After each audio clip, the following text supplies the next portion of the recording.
The alarm hit us at 3 in the morning, and it was not the kind you could ignore. Every screen on the bridge of the orbital station Meridian lit up at once. Every speaker crackled with a frequency none of us had ever heard before. I was halfway through a cup of cold coffee when Lucy Grant, my comms officer, grabbed my arm so hard it left a bruise. "Danny," she said, "you need to hear this. I am Commander Danny Cole, and at that moment, I was the senior officer aboard the only international space station currently sitting in high Earth orbit. My crew of 42 men and women had been running routine atmospheric experiments for the past 3 months. Nothing exciting, nothing dangerous. The kind of assignment you gave people who were good at their jobs but had not annoyed anyone important enough to get sent somewhere worse. That changed in about 9 seconds. Lucy patched the signal through the main speakers, and a voice filled the bridge. It was deep, layered, like 3 people speaking at once with perfect timing. The translation software caught it almost instantly, which told me the signal had been designed to be understood. Whoever sent it wanted us to hear every word. "Attention, inhabitants of the third orbital body. You are addressed by the Supreme Legate of the Valith Galactic Empire, sovereign authority over 9,000 star systems and 400 sentient species. Your world has been assessed. Your civilization has been measured. You have been found sufficient for incorporation. You will submit to imperial authority within 1 rotational cycle of your planet, or you will be removed." The bridge went silent. I looked at Lucy. Lucy looked at Pete Marsh, our navigation officer. Pete looked at Nora Fields, our systems engineer. Nora looked back at me. "Did he just say 9,000 star systems?" Pete whispered. 400 species, Nora added, her eyes wide. I set down my coffee. "Lucy, is this verified? This is not some kind of signal bounce or echo." Lucy shook her head. Her fingers moved across her console so fast they blurred. "It is coming from outside the solar system, Commander. Multiple vectors. I am reading at least 200 distinct energy signatures approaching from beyond the orbit of Neptune. They are moving fast, very fast." My stomach dropped. Not because I was afraid. I had been in the military for 20 years before I took this posting. I had been in situations where people were shooting at me with very real weapons. Fear was something I understood and had learned to manage. No, my stomach dropped because I realized that every science fiction movie I had ever watched as a kid was about to become my Tuesday morning. "How long until they arrive?" I asked. "At their current speed," Lucy said, pausing to double-check her numbers. "About 4 hours." I picked up my coffee again. "Well," I said, "someone better call Earth." The next 4 hours were the longest and shortest of my life. Every government on the planet started talking at once. Emergency sessions at the United Nations. Military channels going hot across 6 continents. My inbox filled with messages from people so far above my rank that I did not even know their names. Everyone wanted information. Nobody had any. I spent most of that time on 3 separate calls simultaneously. Earth Command wanted sensor data. The Diplomatic Corps wanted a communication plan. My own crew wanted to know if they should be packing emergency bags. I told Earth Command they could have every byte of data we were collecting. I told the Diplomatic Corps to let me handle first contact, since I was the only one in range. And I told my crew that nobody was packing anything because we had nowhere to go even if we wanted to. What we did have was the signal, which kept repeating. Every 30 minutes, that same layered voice delivered the same ultimatum: submit or be removed. 9,000 star systems, 400 species. The words were designed to sound massive, overwhelming, final. And then the fleet arrived. I will never forget what it looked like. 200 ships, dropping out of whatever faster-than-light method they used, appearing in a perfect crescent formation between Earth and the Moon. The largest ship sat at the center of the crescent, like a jewel in a crown. It was enormous. I do not mean large. I mean it made our station look like a coin sitting next to a cathedral. Its hull was dark purple, covered in geometric patterns that pulsed with pale blue light. The smaller ships flanked it in perfect symmetry, their lights blinking in synchronized patterns that moved like a wave from one end of the formation to the other. It was, I will admit, one of the most visually impressive things I had ever seen, the kind of thing that should have made me feel small and insignificant. the kind of thing that was engineered to make an entire species feel small and insignificant. The main screen activated again, and this time we got video. The supreme legate of the Valith Galactic Empire appeared before us in full ceremonial glory. He was tall, easily 7 feet, with a hard exoskeleton that looked like polished obsidian. 4 arms, 2 enormous compound eyes that reflected light like wet glass. Mandibles that clicked when he paused between sentences. He wore armor covered in jewels and symbols that I assumed represented his rank and conquests. Behind him stood a row of officers, each one rigid, each one staring directly into the camera, with the kind of intensity that said they had practiced this moment many times. "People of Earth," the legate began, and his voice was even more dramatic in person. "I am Supreme Legate Vorath of the Valith Empire. You see before you the might of a civilization that has endured for 10,000 of your years. We have consumed worlds older and greater than yours. We have broken species that believed themselves unbreakable. This is not a negotiation. This is a notification. You belong to us now." He paused. The lights on every ship in the fleet pulsed once. Together, a synchronized flash that lit up the darkness of space like a heartbeat. I stared at the screen. I stared at Supreme Legate Vorath in his jeweled armor, with his 4 arms crossed, in what I assumed was a power pose. I stared at his officers standing at attention behind him. I stared at the perfectly synchronized light show happening across 200 warships arranged in a crescent. And something broke inside me. Not fear, not panic, something else entirely. I started laughing. It began as a snort, just a little burst of air through my nose that I tried to cover with my hand. But then I looked at Lucy, and she had her lips pressed together so hard they had gone white, and her shoulders were shaking. Pete Marsh had turned his chair away from the screen and was making a sound like a tea kettle. Nora Fields had both hands over her mouth and tears forming in her eyes. I lost it. I laughed so hard I had to grab the edge of my console to keep from falling out of my chair. Lucy gave up trying to hold it in and let out a howl that echoed across the bridge. Pete was bent over double. Even Greg Hale, my tactical officer, a man I had never seen smile in 3 years of service, was grinning so wide it looked painful. On the screen, Supreme Legate Vorath froze. His mandibles stopped clicking. His compound eyes, which I had assumed could not express confusion, somehow expressed confusion. He looked at his officers. His officers looked at each other. One of them tapped something on a device strapped to his forearm. "Is the translation apparatus malfunctioning?" Vorath demanded. His voice was less dramatic now, more uncertain. I took a breath, then another. I wiped my eyes with the back of my hand and straightened up in my chair. "No, sir," I said, still catching my breath. "No, your translator is working perfectly. We understood every single word. That is exactly why we are laughing." Vorath stared at me. 10,000 years of imperial authority looked out through those compound eyes, and for the first time in all those millennia, it had no idea what to do. "You are facing the annihilation of your species," he said slowly, as if maybe I had missed that part. "Oh, we caught that," I said. "The crescent formation was a nice touch, by the way. Very dramatic. We do that in our movies sometimes. Usually it is the part right before the bad guys lose." Vorath's mandibles clicked 3 times in rapid succession. I later learned this was the Valith equivalent of a stutter. The silence that followed was beautiful. 200 warships hanging in space, a 7-foot insectoid warlord on my screen, and a bridge full of humans wiping tears of laughter from their faces. It was, without question, the most absurd moment in the history of our species. And I was pretty sure it was about to get even better. "Supreme Legate," I said, leaning forward in my chair, "I have a proposal. Why don't you and a few of your officers come aboard our station? We have coffee, we have tea, and we have about 1,000 questions. I think you might have a few of your own." "You are inviting us aboard?" Vorath said, "after we have just threatened to destroy your planet?" "Yes," I said. "That is generally how we start conversations on Earth. Somebody threatens somebody else, and then we sit down and talk about it over a hot drink. It is a whole thing with us."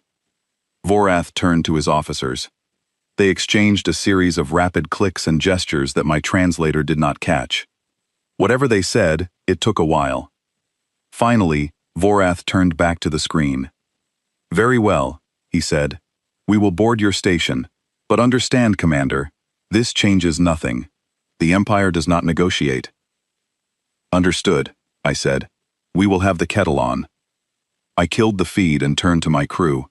They were all looking at me with expressions that ranged from disbelief to delight.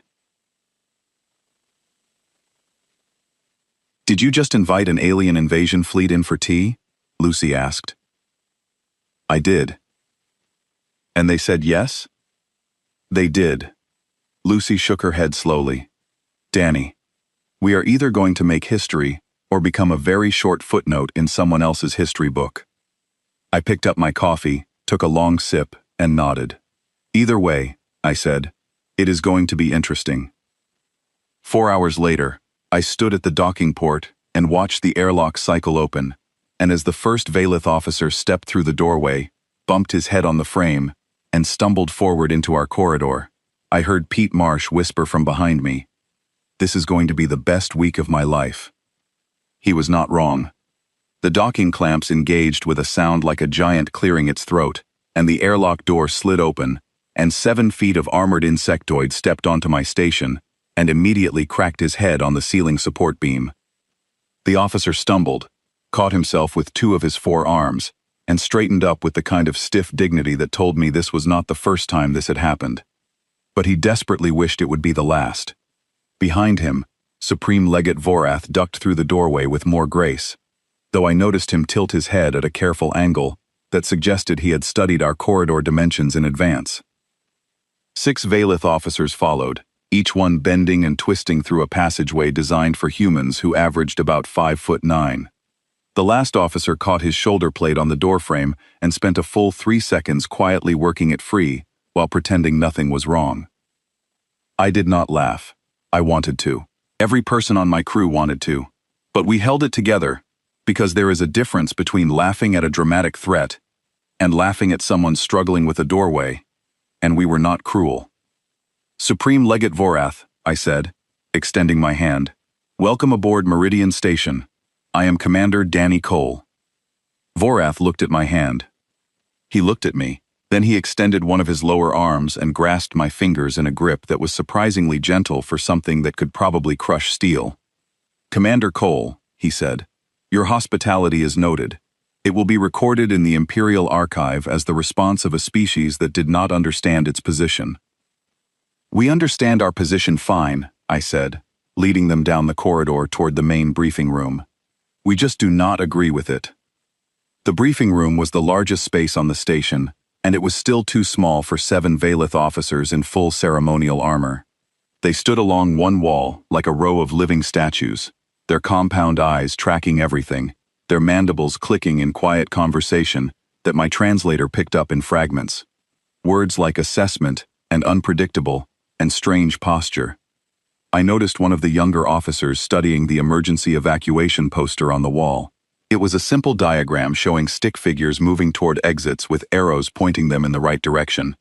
He tilted his head, then tilted it the other way, then reached out and touched the poster with one finger, as if confirming it was real. "Your emergency diagrams use simplified drawings of your own species," he said to no one in particular. "That is oddly endearing." A senior officer clicked at him sharply, and he went quiet. I sat down across from Vorath and placed 2 cups on the table. 1 coffee, 1 tea. "Pick your poison," I said. Vorath looked at the cups. "Is this a test?" "No, it is a beverage choice. The dark one is bitter and will keep you awake. The lighter one is gentler and will calm you down. Both are hot." Vorath picked up the coffee. He studied it for a long moment, then brought it to his mandibles and took a small sip. His antennae, which had been lying flat against his head since he boarded, suddenly shot straight up and began vibrating at a frequency I could feel in my teeth. "What is this substance?" he asked, his voice slightly higher than before. "Caffeine," I said. "It is a stimulant. We grow it in beans, grind it up, pour hot water over it, and drink it every morning. Some of us drink 5 or 6 cups a day." "You consume a neurological stimulant as a morning ritual?" "We also give it to our children in smaller doses. We call it hot chocolate. Vorath set the cup down carefully. His antennae were still vibrating. One of his officers leaned in and whispered something, and Vorath waved him away with his upper right arm. "Commander Cole," Vorath said, clearly deciding to move past the coffee situation. "The Empire follows protocol in all first contact scenarios. Before incorporation begins, we offer the subject species a demonstration of power. This is not optional. It is how we establish the reality of your situation." "Go ahead," I said. "We love demonstrations." Vorath gestured to one of his officers, a lean Valith with a scar running across one compound eye. The officer activated a holographic projector built into his forearm, and suddenly, the center of the briefing room filled with light. We watched cities burn, not Earth cities. Alien cities made of crystal and light, stone and metal, living wood and woven glass. World after world, species after species, each one shone in the moment of its conquest. Valith warships raining fire from orbit. Ground forces marching through shattered streets. Flags of 100 civilizations, lowered and replaced with the angular symbol of the Empire. It went on for 10 minutes. The Valith officers stood taller as it played, their posture shifting from cautious to proud. This was their legacy, their proof. 9,000 star systems brought to heel over 10,000 years. When it ended, Vorath looked at me with an expression I was starting to recognize as confidence. "This is what awaits any species that resists. Your world would not survive a single orbital bombardment. Your military capacity, while spirited, is insufficient to challenge even a patrol squadron. Do you understand?" I nodded slowly. "Can I show you something?" Vorath hesitated. In 9,000 conquests, I suspected no one had ever responded to his demonstration with a counter-presentation, but he was curious. I could see it in the way his antennae tilted forward. "Proceed," he said. I pulled out my tablet. It was a standard-issue military device, scuffed and dented, and held together with hope. I opened the browser and brought up a page that every human alive would recognize. "This," I said, turning the screen toward Vorath, "is a weapon called the Tsar Bomba. We built it in 1961. It produced a blast equivalent to 50 million tons of explosive material. The fireball was 5 miles wide. The shockwave circled the Earth 3 times. The flash could be seen from 600 miles away." Vorath leaned in. His officers leaned in behind him. "This is your most powerful weapon?" Vorath asked. "No," I said. "This is the most powerful weapon we have ever tested. We built bigger ones after this, but decided testing them was too dangerous, because they might crack the planet. So we stopped, but we kept the designs." I swiped to the next page. "These are thermonuclear warheads. We currently have thousands of them pointed at each other across our own planet. Not at enemies from space, at ourselves. Different nations, different governments, all with enough firepower to end our own civilization several times over." I swiped again. "Kinetic bombardment platforms. We designed these to drop solid metal rods from orbit at a fraction of the speed of light. No explosives needed, just gravity and math." Again. "Directed energy weapons. Lasers powerful enough to cut through satellite hulls from the ground. We have been testing these for decades." I set the tablet down and looked at the room. Every Valith officer was standing perfectly still, which I was beginning to learn was their version of shock.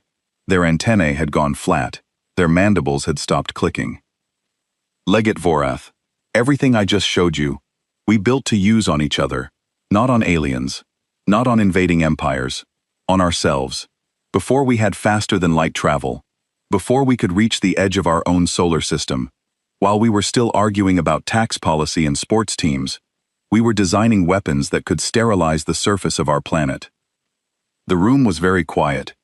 Vorath picked up the tablet. He swiped through the pages slowly, his mandibles still.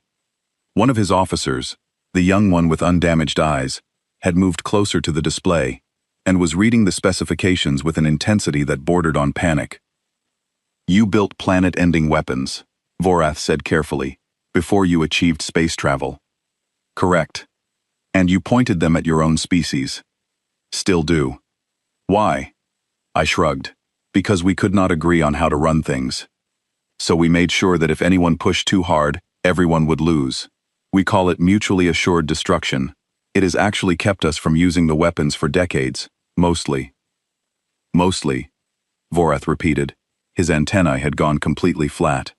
The young officer with the undamaged eyes had wandered to the station library terminal.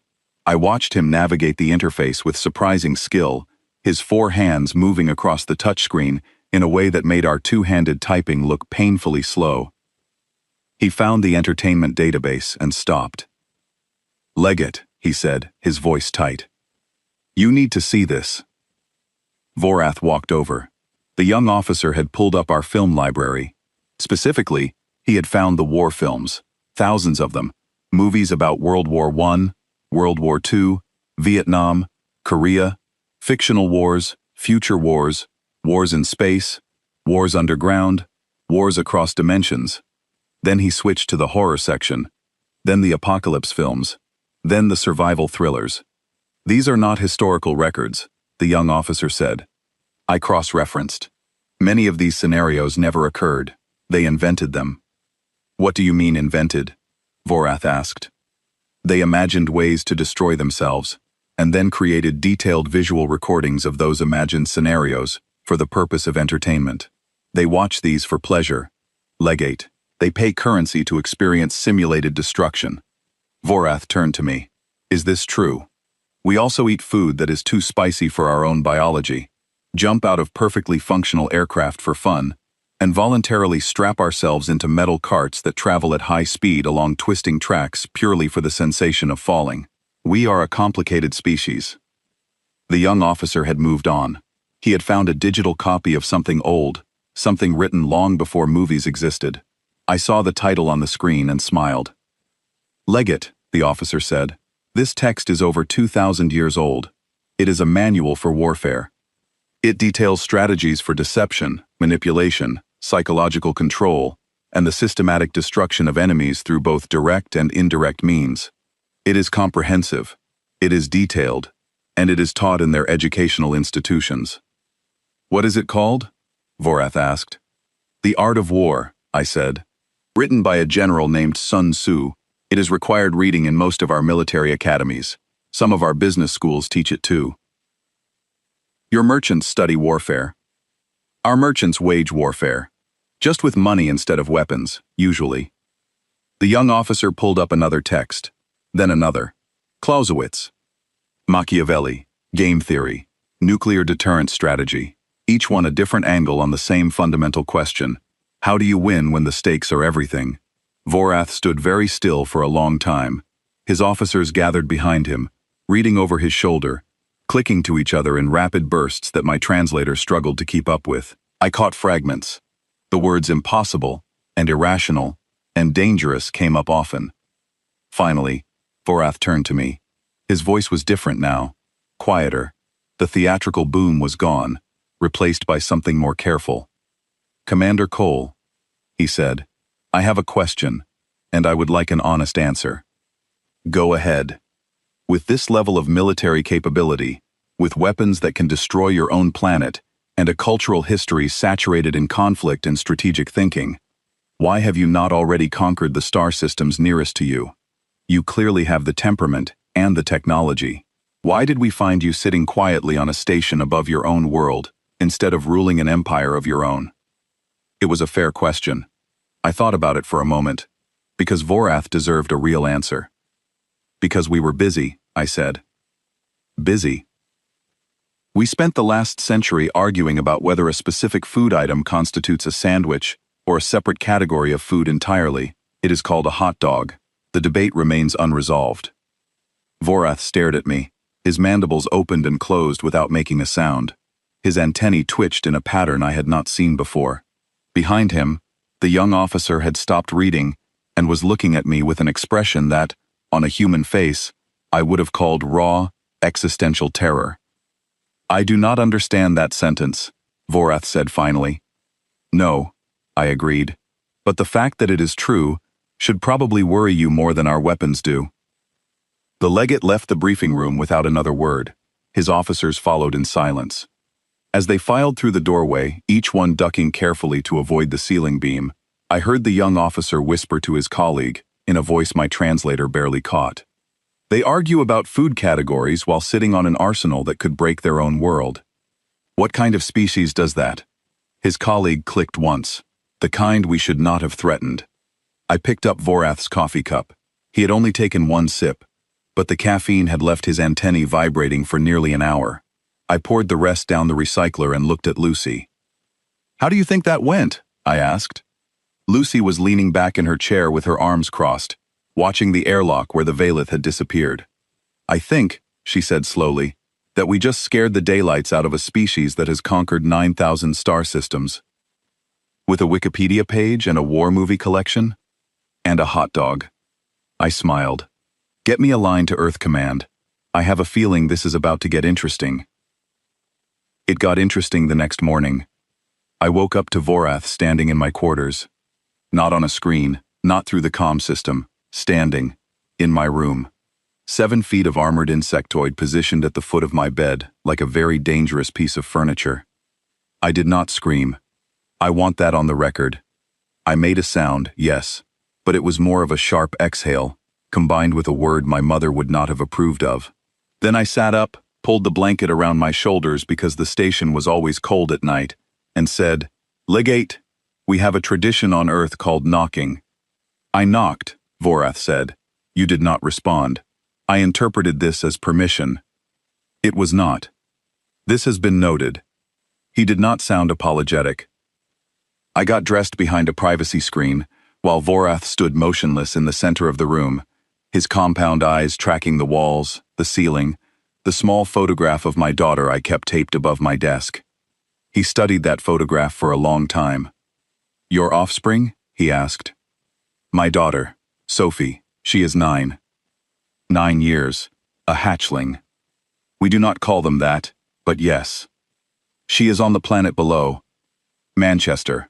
It is a city in the north of an island called England."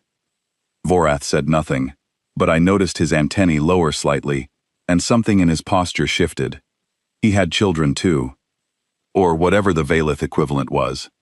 I filed that away for later. I led him to the briefing room, where Lucy and Greg Hale were already waiting. Lucy had dark circles under her eyes that told me she had not slept. Greg looked the same as always, which is to say, he looked like a man who had been carved from a block of granite and taught to frown.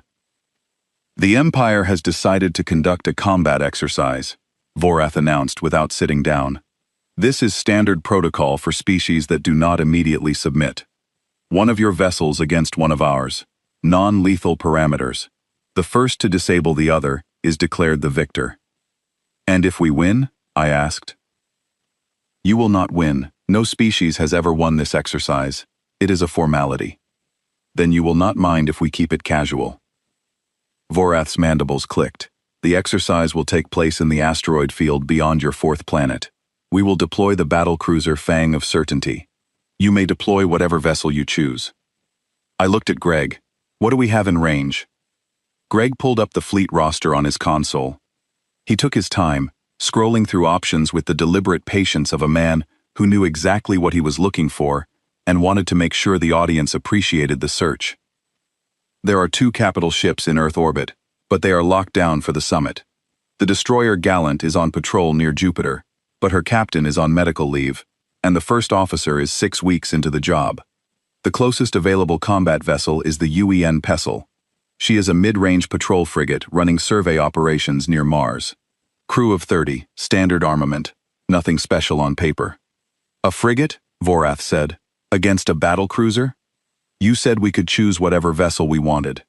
I expected you to choose your most powerful warship. We do not need our most powerful warship, Legate. We need the one with the best captain." Vorath studied me for a long moment. Then he turned to his officers and issued a string of rapid commands.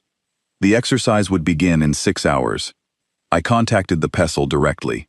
Captain Karen Bishop answered on the second ring, which told me she had been expecting my call. Karen was 43, had served in 3 different navies before the United Earth Fleet was formed, and had a reputation for being the kind of officer who made admirals nervous. Not because she disobeyed orders, because she obeyed them in ways nobody anticipated. She had once ended a 3-week standoff with a pirate flotilla by broadcasting music at full volume until the pirates surrendered out of sheer annoyance. Her official report listed the resolution method as psychological attrition. "Danny," she said when her face appeared on my screen, "please tell me you did not just volunteer my ship for a fight with an alien battlecruiser." "I volunteered your ship for a non-lethal combat exercise with an alien battlecruiser. There is a difference. The difference being, if you lose, they just laugh at us. If you win, we change the course of interstellar diplomacy." Karen was quiet for a moment. Behind her, I could see her bridge crew pretending not to listen, while obviously listening to every word. Her first officer, a young man named Adam Clark, was standing at the weapons console with his arms crossed and a grin spreading across his face. "What do we know about their ship?" she asked. "The Fang of Certainty. It is a battlecruiser, which puts it at roughly 10 times your tonnage. Based on the demonstrations the Valith showed us, their primary weapons are plasma-based, with gravity disruptors as secondary armament.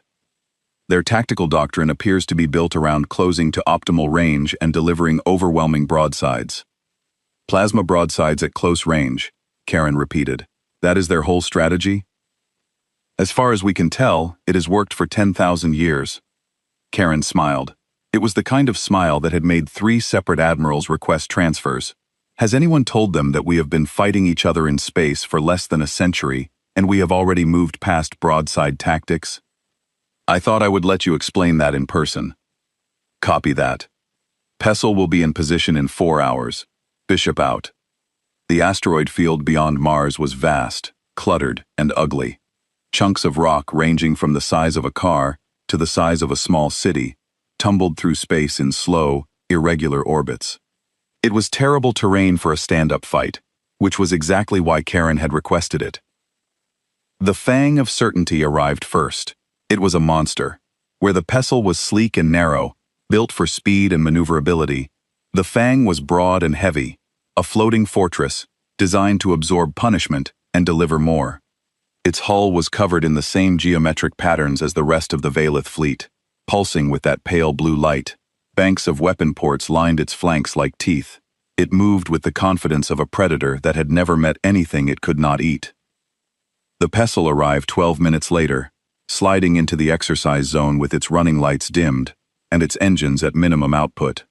It looked like a sparrow facing down an eagle. No one on the Valith observation channel commented on its size, but I could hear the silence that meant they were thinking about it. "All observers to safe distance," Vorath announced over the shared channel. "The exercise begins on my signal. Rules of engagement are non-lethal. First vessel to achieve a confirmed targeting lock on the other's propulsion systems wins. Weapons are set to targeting mode only, no live fire." I sat in the observation room aboard Meridian Station, watching through a relay satellite. Lucy sat beside me, biting her thumbnail. Greg Hale stood behind us with his arms crossed, his expression unchanged from its default setting of disapproval. Nora Fields was at the sensor console, tracking both ships with the intensity of someone watching the final seconds of a championship game. "Begin," Vorath said. The Fang of Certainty surged forward immediately. Its engines flared blue-white, pushing the massive cruiser toward the Pessel in a straight line. This was textbook Valith doctrine. Close the distance. Bring the enemy into broadside range. Overwhelm with superior firepower. Simple. Elegant. Proven across 10,000 years and 9,000 star systems. The Pessel did nothing. It sat motionless in the asteroid field, running lights dark, engines cold. 30 seconds passed. A minute. The Fang covered half the distance between them. Its targeting arrays swept the field, searching for a lock. "Where is she?" Lucy whispered. The Pessel was not where the Fang expected it to be. In the time it took the battlecruiser to close to broadside range, Karen had drifted her ship behind a cluster of asteroids, using nothing but maneuvering thrusters so small they did not register on Valith sensors. She had moved at the exact moment the Fang's engine flare created a sensor bloom that masked the Pessel's repositioning. The Fang arrived at the Pessel's last known position and found empty space. The Valith captain did what his manual told him to do. He initiated a standard search pattern, sweeping the field in a grid. Methodical, thorough, predictable. Karen used the 3 minutes that took to reposition behind a different asteroid cluster. Then she went completely silent. No engines, no sensors, no emissions of any kind. The pestle became a hole in space, invisible against the background radiation of the asteroid field. 5 minutes passed. The Fang completed its first search grid and started a second, wider pattern. Its crew was getting frustrated.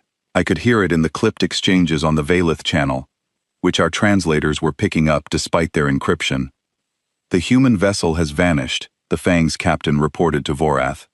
"Sensors show nothing." "It has not vanished," Vorath replied. "It is hiding. Continue the search." 7 minutes.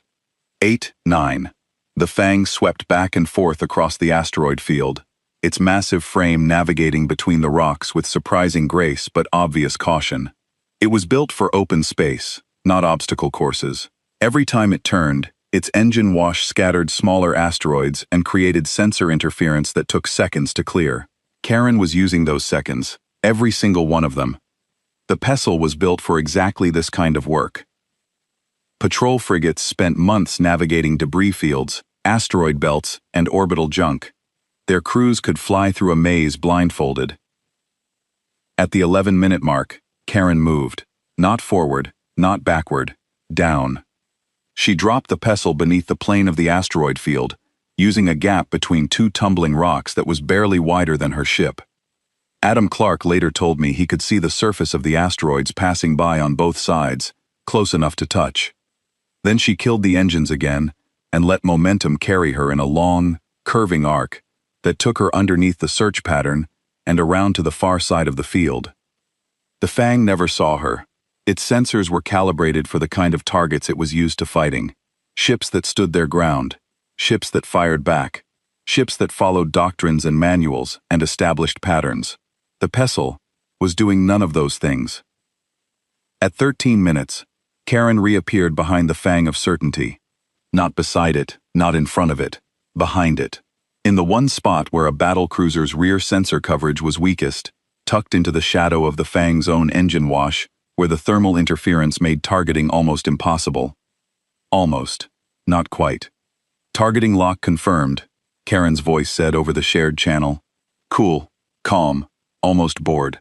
I have a clean lock on your propulsion array, Fang of certainty. You are tagged. Good game, though." The shared channel erupted, Valith officers shouting in clicks and buzzes that my translator turned into words like impossible and malfunction, and check the sensors again. The Fang's captain demanded a review. Vorath demanded silence. The recording was played back frame by frame. The pestle had gone dark within the first 30 seconds.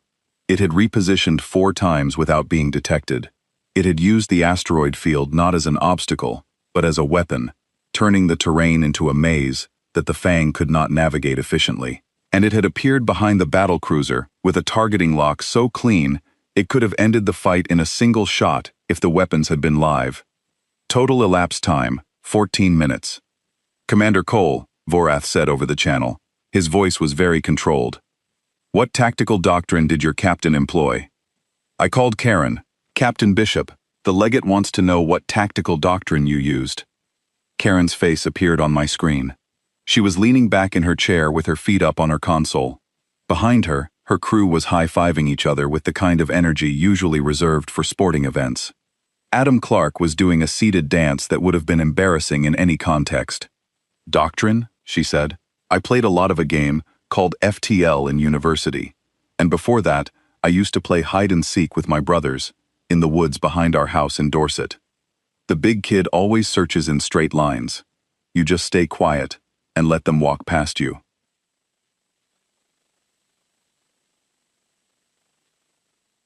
I relayed this to Vorath. She says she based her approach on a video game and a children's game she played as a child.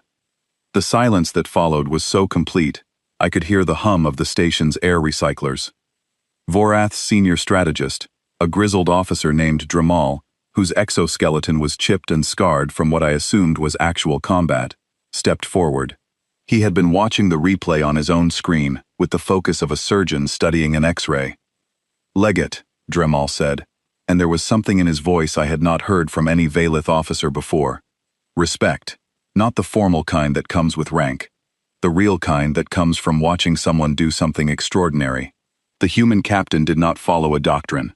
She did not use a strategy that was written down anywhere. She assessed the situation, identified our weaknesses, invented a response on the spot, and executed it flawlessly in real time. Our manuals account for ambush tactics, Vorath said, but it sounded like he was trying to convince himself. Our manuals account for species that follow manuals, Drummall corrected. This species does not follow manuals. They use games and instinct and improvisation. Our entire tactical framework assumes the enemy will behave according to established patterns. These humans do not have established patterns. They make new ones every time. Vorath stood in silence for a long time. His antennae were completely flat against his skull. His forearms were folded tight against his body. Around him, his officers waited, and I could feel the weight of what was happening. This was not just a lost exercise. This was a crack in the foundation of everything they believed. Then he gave an order, a single sentence that my translator caught perfectly. Cancel the incorporation order for this system, effective immediately. Legate? One of his officers asked, clearly stunned. You heard me. The incorporation order is cancelled.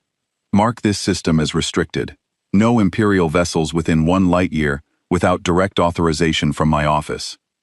May I ask why, Legate? Vorath looked at the replay one more time. The pestle, appearing like a ghost behind the fang, the targeting lock snapping into place. 14 minutes.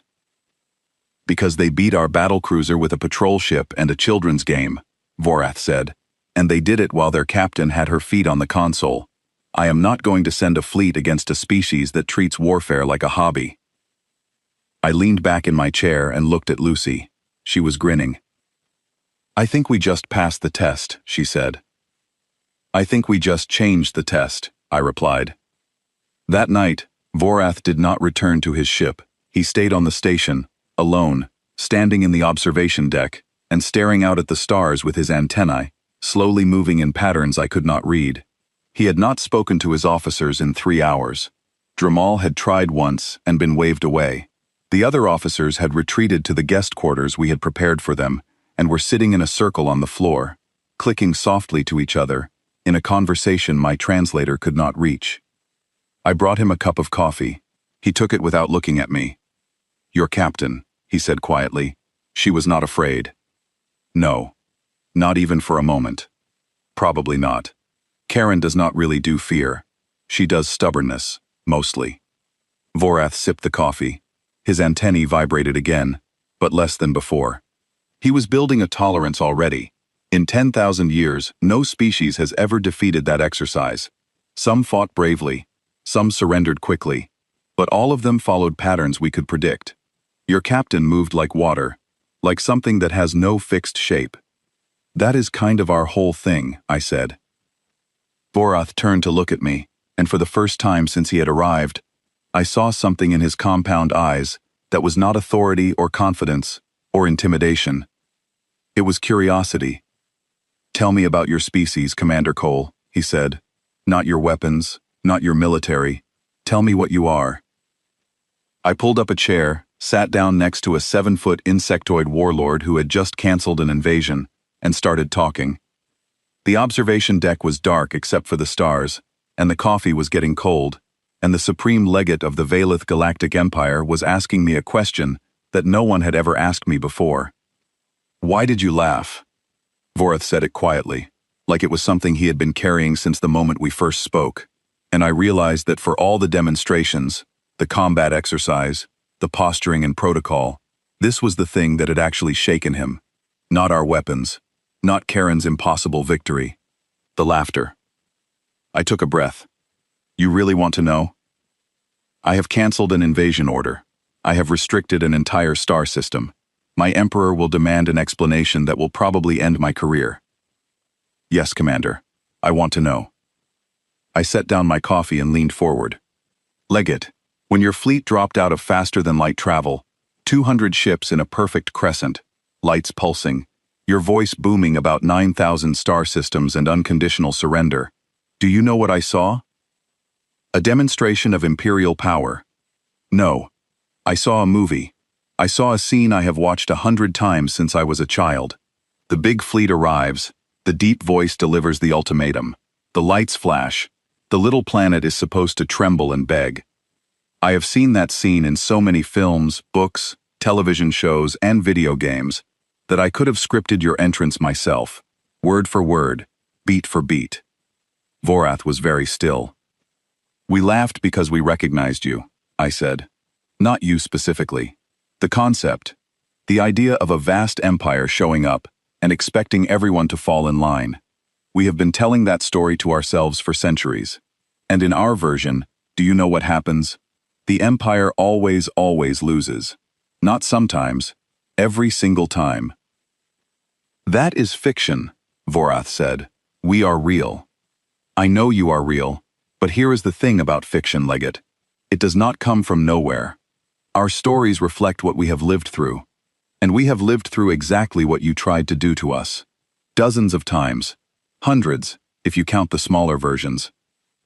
Explain.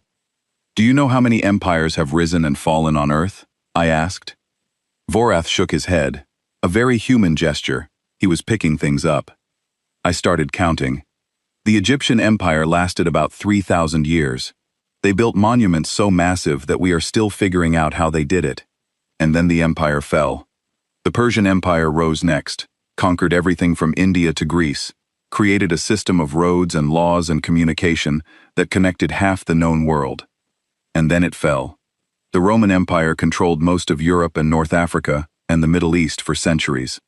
They built aqueducts and roads and legal systems that are still in use today, and then it fell. Vorath listened without moving. His antennae had risen slowly during my recitation. The Mongol Empire built the largest land empire in our history in a single generation. They connected east and west, opened trade routes, created the fastest communication network our planet had ever seen. And then it fell. The Ottoman Empire lasted 600 years. The Spanish Empire spread across 2 continents. The British Empire controlled a quarter of the planet's surface at its peak. The Soviet Union spanned 11 time zones. Every single one of them fell. His antennae now stood straight up, trembling slightly. How many is that so far? He asked. I have barely started. Those are just the big ones. I could list dozens more. The Aztec Empire, the Inca Empire, the Mughal Empire, the Ming Dynasty, the Holy Roman Empire, which was neither holy nor Roman nor much of an empire, but that is a different story. At least 50 major empires, hundreds of smaller ones, kingdoms, dynasties, confederations, republics that became dictatorships, dictatorships that became democracies, democracies that collapsed and rebuilt themselves, over and over and over again, for 10,000 years, approximately the same amount of time your empire has existed. And in that same period, Vorath said slowly, the Velith Empire has endured without interruption. But he said it like a question now, not a boast. Like he was hearing it differently for the first time. Yes, which means you have experienced 10,000 years of stability. One system, one doctrine, one way of doing things. You have never been conquered. You have never rebuilt from nothing. You have never experienced the cycle. The cycle? Rise, peak, fall, survive, adapt, rise again. That is the human cycle. It is ugly and painful and wasteful. People suffer during the falls. Entire cultures get lost.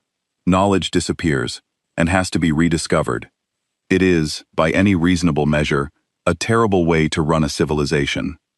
Then why does it continue? Because each time we rise again, we are different. The Roman Empire fell, and out of its ruins came the Renaissance. A period of art and science and exploration that changed everything about how we understood ourselves. The old order collapsed, and the new one was better. Not always immediately, not always obviously, but eventually, always, better. Vorath walked to the observation window.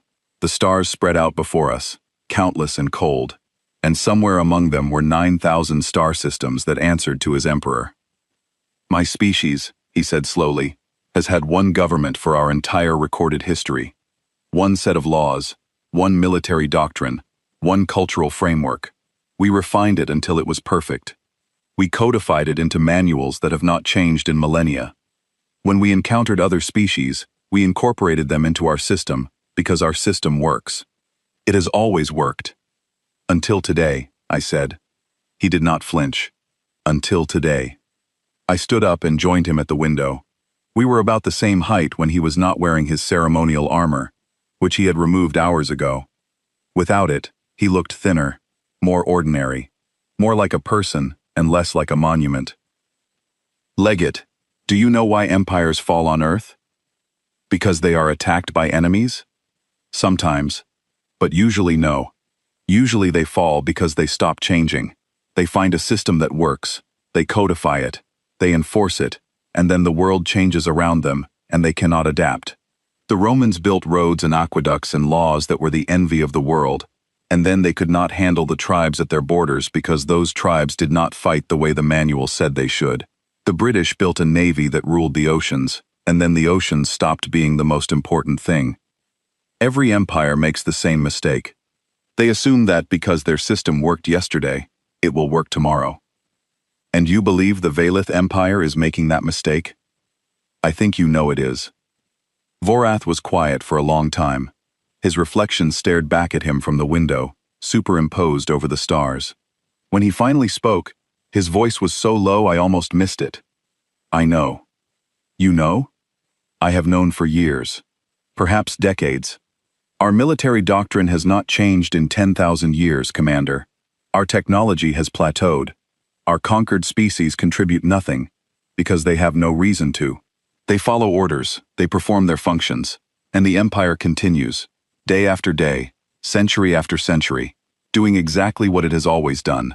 Not because it is the best way, because it is the only way we know.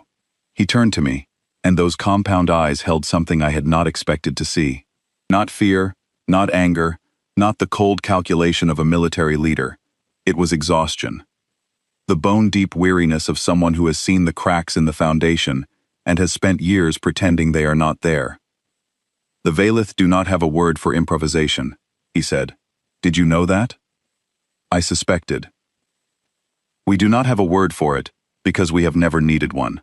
Every situation has a prescribed response. Every problem has an established solution. And when a problem arises that does not fit our established solutions, we force it to fit. We reshape the problem to match the answer, rather than creating a new answer. It is efficient, it is consistent, and it is slowly, quietly, invisibly failing. He looked out at the stars again. 9,000 star systems, Commander, 400 species, and not one of them has contributed a new idea to the Empire in over 1,000 years. Not because they cannot think, because we never asked them to. We told them what to think, and called it civilization. I let that sit for a moment. Outside the window, the Velith fleet hung in formation, their lights still pulsing in perfect synchronization. Beautiful, precise, unchanging. That is why you laughed, Vorath said, and when he said it, he was not asking anymore. He was confirming. You looked at the Empire, with all its power and all its history and all its ceremony, and you saw what we cannot see about ourselves. You saw a very old machine running on habit. You saw something that had forgotten how to be surprised. I saw something familiar, I said. We have built empires just like yours, many times. And every single time, we watched them crumble because they could not handle the one thing they never planned for. What is that? Someone who does not follow the manual. Vorath made a sound I had never heard from a Velith before. It was quiet, low, almost musical. His antennae curled in a way that reminded me of a smile. Commander Cole, he said, you are not a young species encountering the galaxy for the first time. You are an old species that has been practicing on itself. I nodded. Now you get it. We stood at the window together for a while, two officers from two very different civilizations, watching the stars and thinking about what comes next. Behind us, the station hummed and whirred with the sounds of 42 humans going about their lives. Someone was making toast in the galley. Someone else was arguing about football scores. Lucy was running diagnostics on a sensor array and humming a song I did not recognize. Ordinary life. Messy, complicated, unscripted, ordinary life. Tell me about your daughter, Vorath said suddenly. I blinked. Sophie? You said she is 9. A hatchling. What is she like? I smiled before I could stop myself. She is stubborn. She argues with her teachers about things she has read in books they have not assigned. She keeps a collection of rocks that she insists are interesting, even though they look like every other rock on the planet. She once spent 3 weeks building a fort out of cardboard boxes, and then cried when it rained and destroyed it, and then spent the next 3 weeks building a waterproof version. She rebuilt? Vorath said. Better than before, that is what humans do, Legate. We build, it falls down, and we build again. Better, different, sometimes worse, but always again. That is not a flaw in our design. That is the design. Vorath reached into a compartment on his belt and produced a small holographic disc. He activated it, and a tiny figure appeared above his palm. A Valith child, smaller than I would have expected, with soft exoskeleton plates that had not yet hardened. It was playing with something, stacking small objects into a tower. My youngest, Vorath said. Kelith. She is very young by our standards. She stacks things, blocks, stones, containers. She builds towers and watches them fall, and builds them again. Sounds familiar. She is the reason I study other species so carefully, Commander. Because the empire she will inherit is not the one I want her to have. That was the moment I understood Vorath. Not as a conqueror, not as a threat, not as the supreme legate of a 10,000-year empire. As a father standing at a window, looking at the stars, and worrying about what kind of world he was leaving behind. The difference between us, I said, is not that we are smarter, or stronger, or braver. The difference is that we have fallen down so many times that we have gotten very, very good at getting back up. You have never fallen. And honestly, Legate, that worries me more than your fleet does. Why? Because a species that has never failed does not know what it is capable of. You have never been pushed to the edge. You have never had everything taken from you and had to rebuild from nothing. You do not know your own strength because you have never needed it. Vorath looked at the hologram of his daughter one more time. Then he deactivated it and placed it back in his belt. Perhaps, he said, it is time we learned. I did not know what he meant by that. Not yet. But I was starting to suspect that the real reason the Valith had come to Earth was not to conquer us at all. The morning Vorath told me the truth about the Empire, I knew everything was about to change. I found him in the briefing room, standing at the head of the table with his officers arranged behind him. But the arrangement was different now. The rigid formation was gone. They stood in a loose cluster, some leaning against the walls, some sitting on the floor because our chairs were too small for them. The young officer who had discovered our film library was sitting cross-legged in the corner with a tablet, scrolling through something. They looked tired, not physically tired, tired the way people look when they have been carrying something heavy for a very long time and have just been told they can set it down. Commander Cole, Vorath said, I have received orders from my Emperor. My stomach tightened. What kind of orders? The invasion of your planet has been permanently cancelled. This system has been reclassified as sovereign territory under its own authority. No Imperial forces will enter your space without explicit invitation. Lucy, who was standing behind me, exhaled so loudly that 2 Valith officers turned to look at her. She did not apologize. Pete Marsh, who had been listening from the corridor, made a sound that was half laugh and half sob, and then pretended to cough. That is good news, I said carefully. But there is something else, is there not? There is. Vorath paused, and in that pause I saw something I had not seen in him before. Nervousness. The supreme legate of the Valith Galactic Empire, conqueror of 9,000 star systems, was nervous. The Emperor did not cancel the invasion because he was afraid, Vorath said. He canceled it because I told him the truth. About your weapons, about your history, about the combat exercise, about the laughter. I told him everything, and I told him something else that I have been wanting to say for a very long time. What was that? That the Empire is dying. The room went silent. Not human silent, where there is always some background noise, a breath, a heartbeat, a hum of machinery. Valith silent, where even the clicking stops and the antennae go still, and everything becomes perfectly, completely quiet.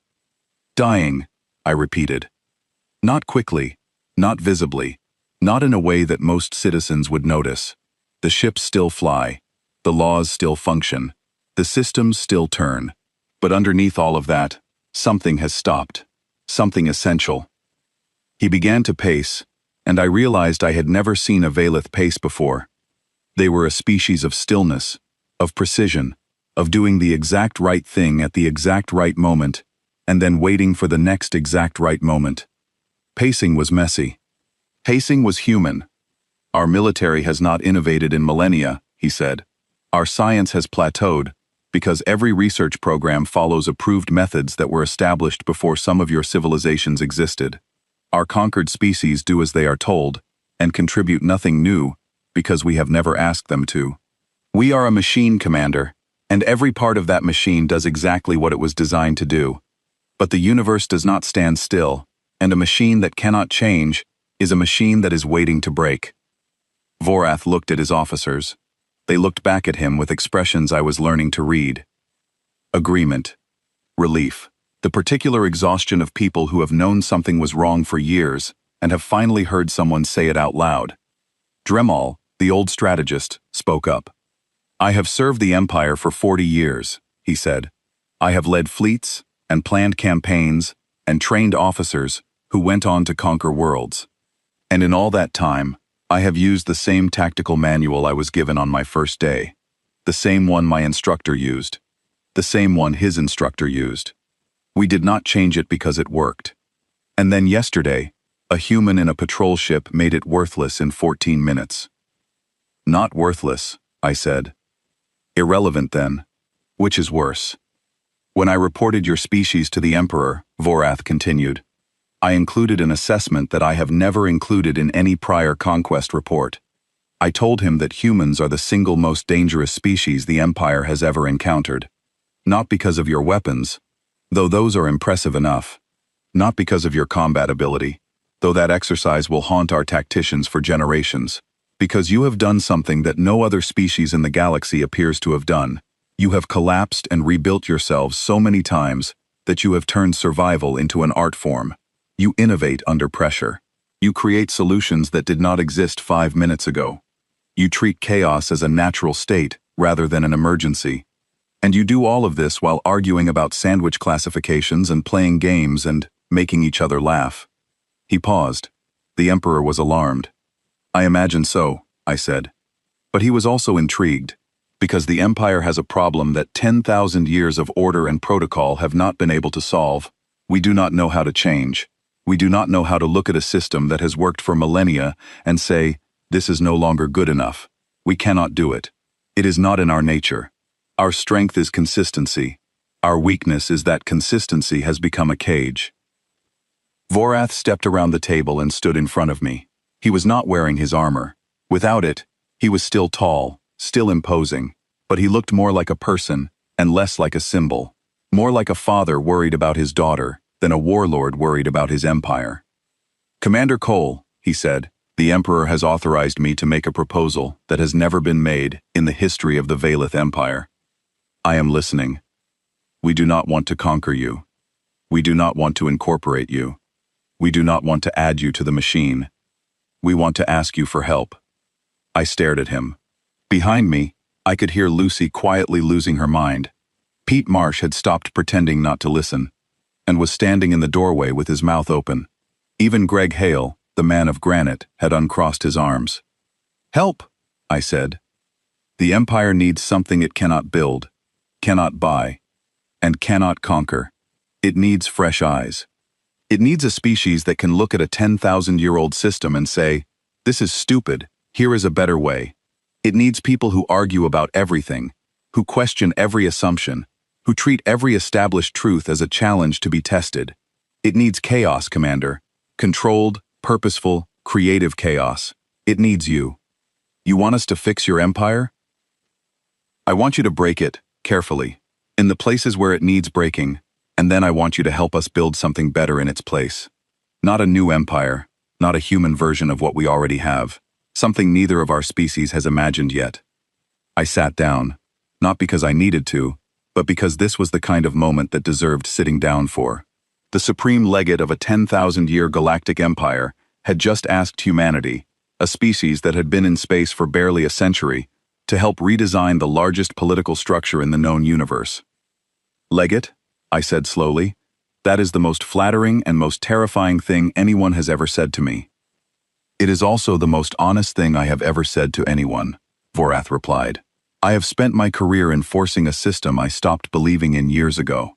I have watched species with incredible potential be ground down into compliance because the manual said that is what should happen.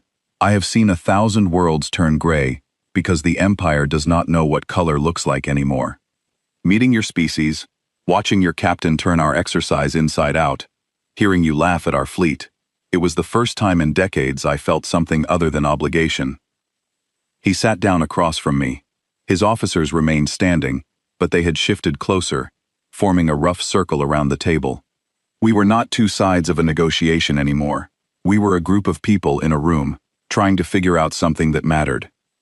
"I have conditions," I said. "I expected you would.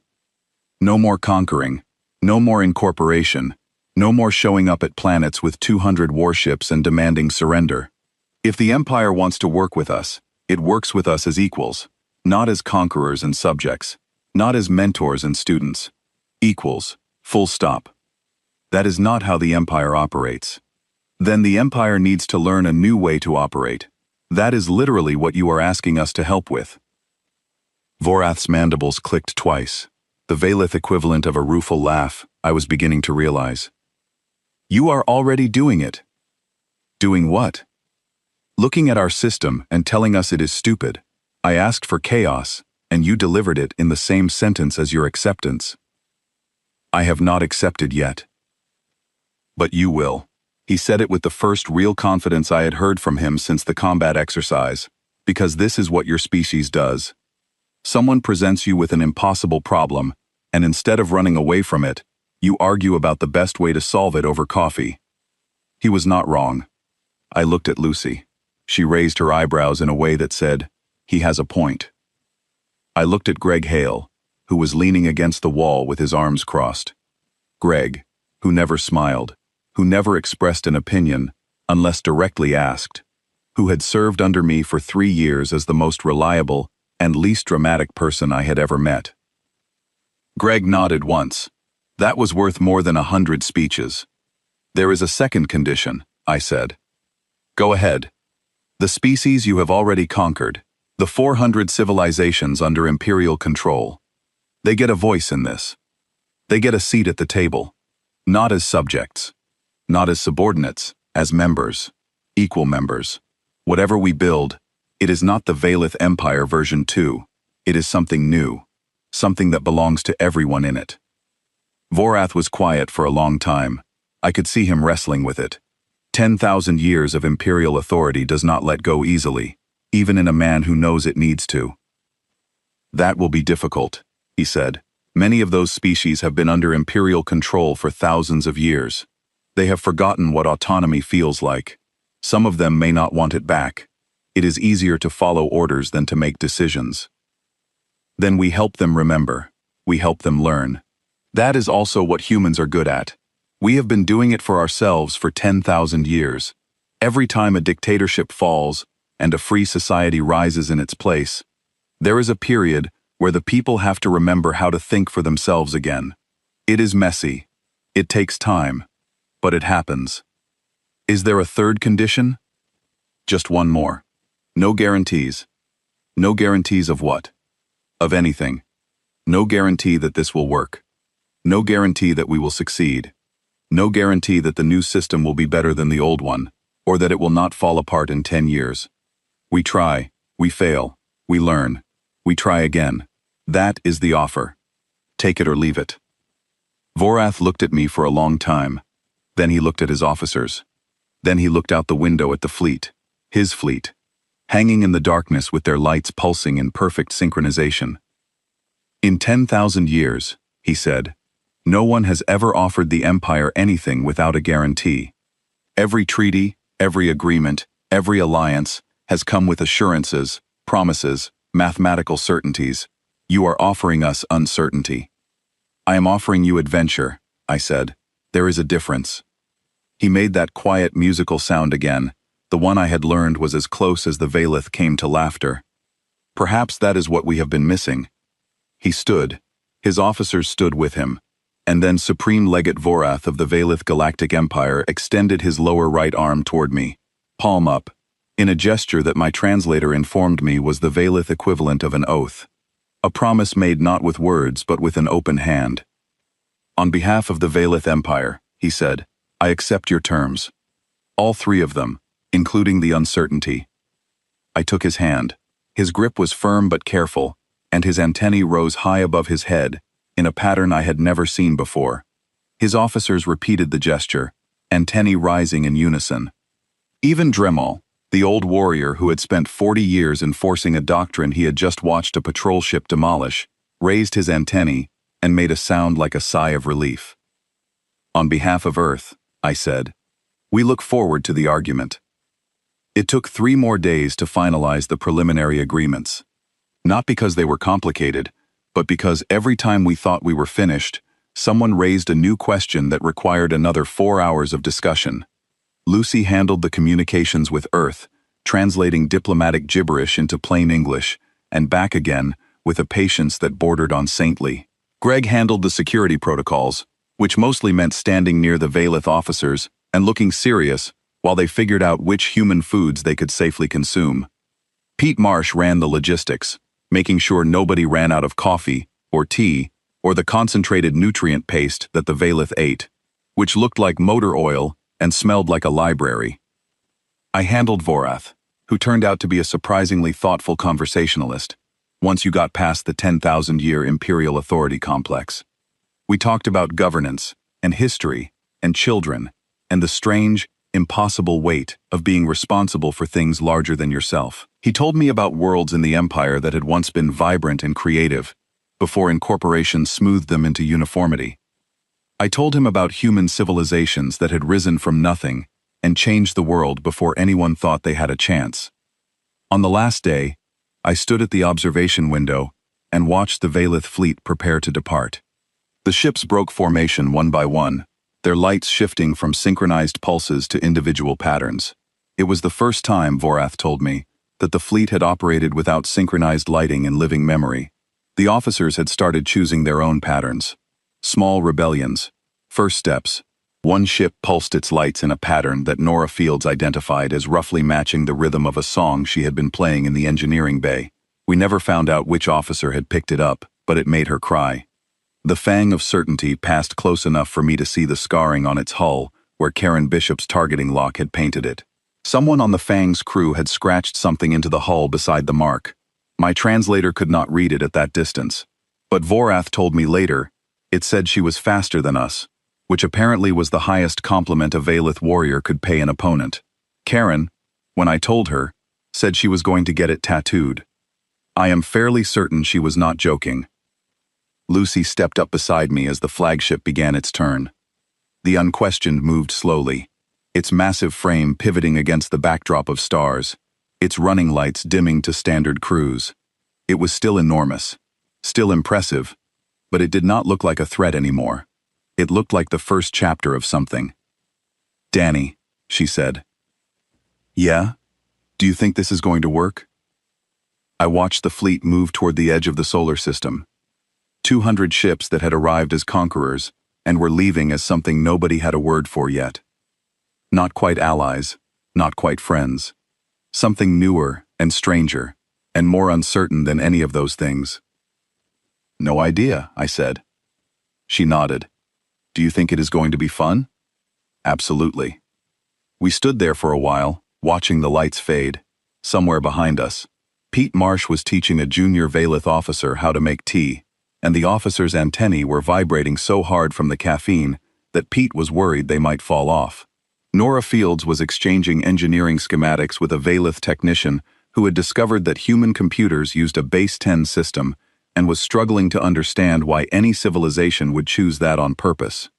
Greg Hale was sitting in the briefing room, alone, reading the after-action report from the combat exercise for the 5th time, and this time I was certain I saw him smile. Not a big smile, not a grin, just the smallest upward movement at the corner of his mouth. But from Greg, that was practically a standing ovation. Adam Clark called from the Pestle to say they were heading back to Mars to finish their survey, and also to ask if anyone on the station had recorded the combat exercise because his mum wanted to see it. I told him the entire planet had probably seen it by now. He said good, because she never believed him when he told her his job was interesting. The last Valith ship cleared the orbital perimeter, and Lucy turned off the tracking monitor. The screen went dark. The bridge went quiet. Outside, the stars looked the same as they always had. But they felt different now. Wider, more full, more like a neighborhood, and less like a void. "Well," Lucy said, "what do we do now?" I picked up my coffee, took a long sip, and looked out at the galaxy. Somewhere out there were 9,000 star systems, 400 species, and one very old empire that had just asked the most chaotic civilization in the known universe for help. And somewhere in Manchester, a 9-year-old girl was probably building a waterproof fort out of cardboard and preparing to inherit a future that looked nothing like the one I had imagined for her. "Now," I said, "we get to work." That is the thing about humanity. We never know if we are going to win. We never have. We just know that whoever shows up expecting us to kneel is going to have a really long day. And when they finally stop expecting and start asking, that is when the real story begins. Because we do not conquer galaxies, we do not build perfect empires that last forever. We argue and stumble and fail and get back up and try something different, and then we argue some more, and then we try again. And somehow, against all logic and reason and probability, it works. Not perfectly, not cleanly, not the way anyone planned. But it works. Not because we are the strongest, not because we are the smartest, not because we have the best weapons or the best ships or the best plans, but because we are the species that looked at the vast, terrifying, incomprehensible universe and said, "Yeah, but have you tried it this way?" And then we laughed.